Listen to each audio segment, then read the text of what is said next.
We are looking at how to pronounce these words, and we'll be looking at how to say more names that many mispronounce in English vocabulary that can be confusing.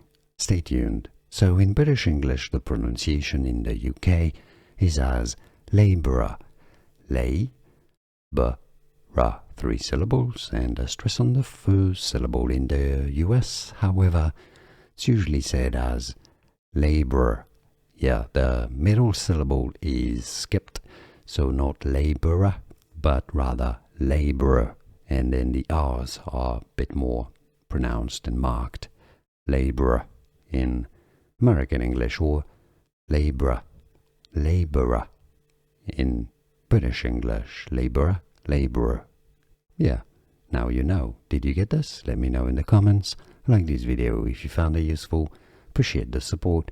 More videos for you here to learn more correct pronunciations. See you there. Thanks for watching.